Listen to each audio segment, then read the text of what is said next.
What's going on, guys? I am going back at you guys with another educational commentary. Earlier today, I almost got 5 straight wins. I ended up going back to back to back.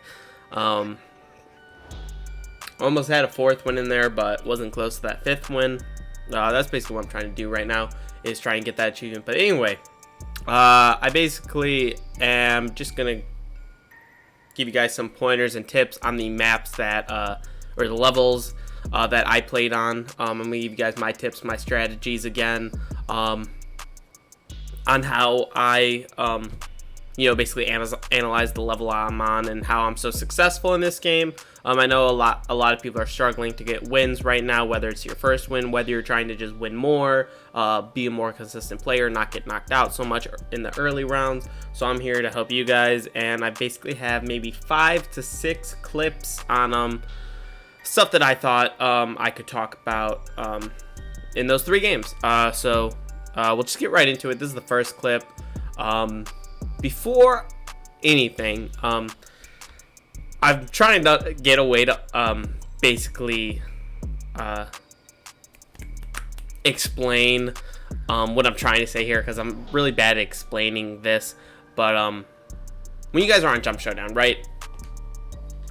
It's not hard. It's not hard to not get eliminated. If you guys see here, we ended up with 3 single platforms, and you might be thinking,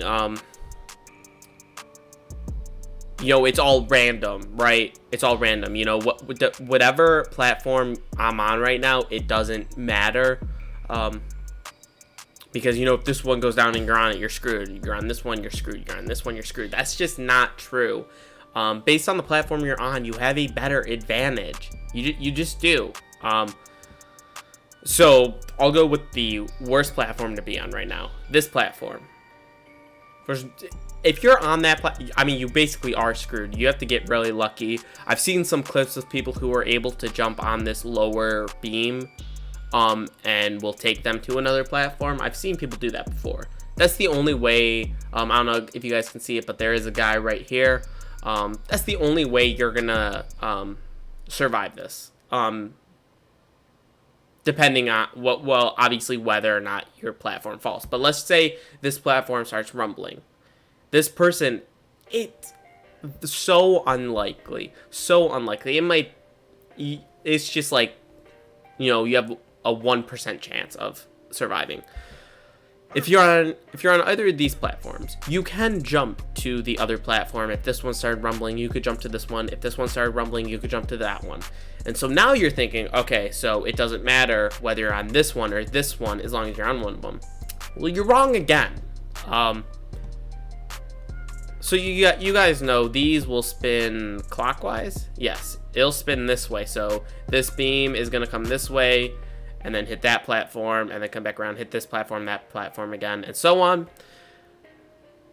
It's easier to jump to a platform when you're going the same direction as the spin, as opposed to going the opposite direction. Let's say this guy had to jump this beam. Let's say they jump this beam, all right? Say this starts rumbling. You have to jump to this platform, and then you have to worry about jumping over this beam once you get onto this platform. And with how late in the game it is, you probably don't have enough time to do that. You're probably going to get hit off by the beam. It's going to be very unlikely that you're going to be able to make that jump. So this is the best platform to be on. You always have to be thinking ahead. You guys always have to be thinking ahead. I believe at one point, I think this platform was here. I think this was the last platform to go down, right next to this purple. So this guy had an opportunity to get over here, and he never took it. He stayed over there. That's his fault. That's the reason he's going to lose. These guys are going to lose because they never came to this platform. Again, it's always easier to jump with the direction of the beam as opposed to away. So always get on the front end. Oh, okay, yeah. Right there, you guys saw that. That guy had an opportunity to jump. He gets knocked down because of that. This one starts rumbling. And look at it. None of them made it. None of them made it because they had to jump over that beam. And then they had to wait for the big beam to pass through. And then by then, it just wasn't going to happen. And that's the reason. That was the first game. And that's why I won. This is now the second game. Right here, there's nothing really... Yeah, as you saw that, I totally mistimed that jump. There's nothing really... there's no tips or strategies with this. Or nothing like major to get, you know, a quicker time or whatever. My one tip is, you know, I've always... You know, most of my tips and strategies is how to go faster. You guys don't always have to go faster. I was basically at the back at one point, and now I'm going to qualify in about the top 10. Or I was, what, maybe 11? So a lot of people want to, you know, speed run through everything. At the end of if you're trying to get quicker times, yes, do that. You know, follow my other tips and tricks. Don't follow this tip. But if you're just trying to win, like ultimately get a crown, you don't need to worry about finishing first all the time. Obviously, it's always cool, you know, finishing first. You know, you get that excitement, whatever. You're just like, oh, I'm the best and stuff like that. But at the end of the day, you're not going to finish first all the time. So don't worry about it. If it does happen, if things line up that way, then cool. If they don't, you know, try and get first all the time, because sometimes it just won't happen. And so in that case, I was literally stopping. I wasn't speeding. I wasn't trying to, you know, make every jump, depending on how close they were. I was just taking my time, and I still finished top 10. So I wasn't even close to not qualifying. For this one, this is the tail grabbing game, solo version.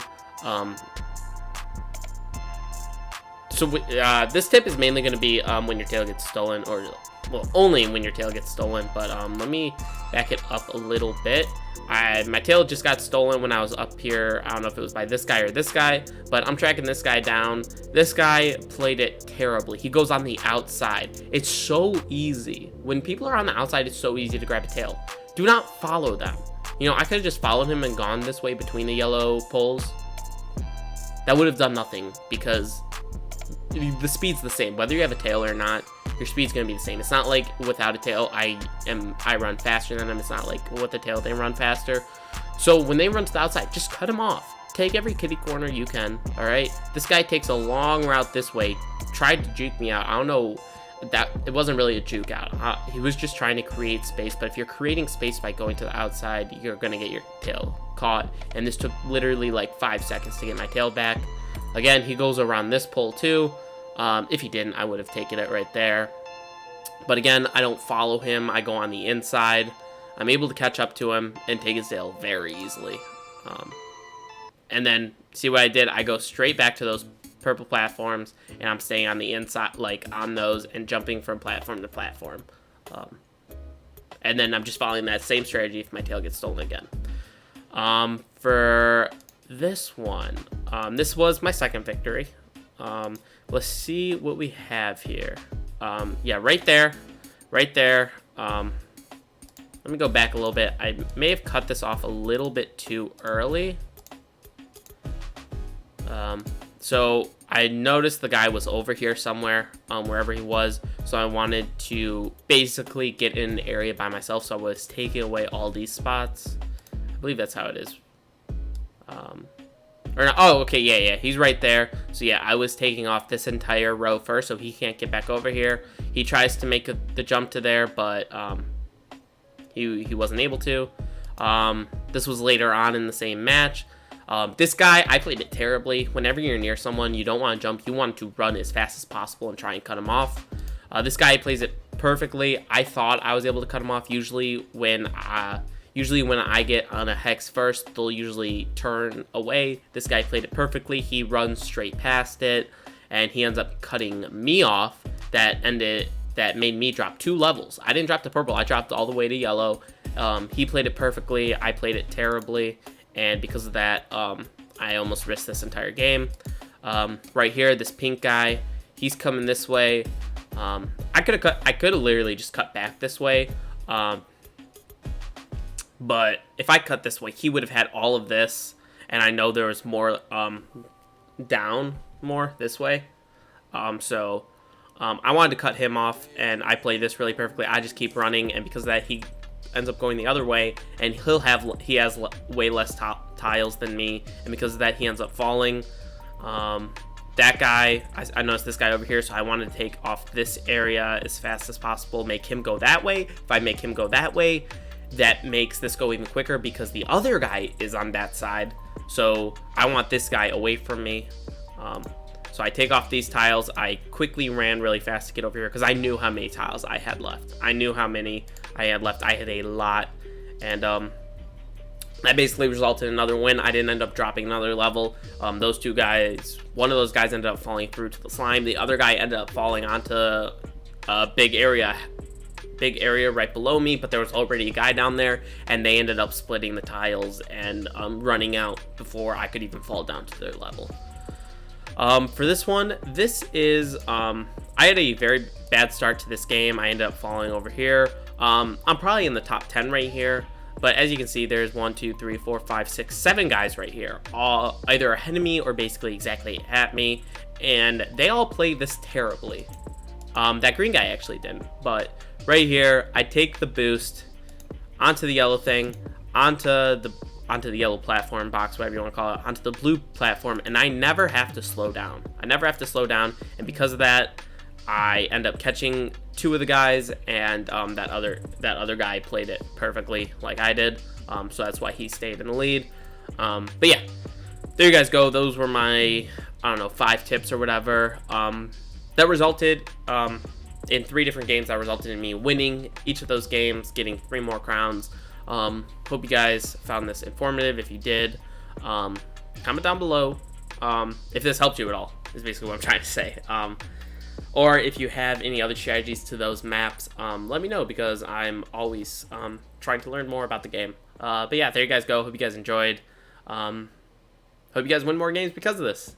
Peace.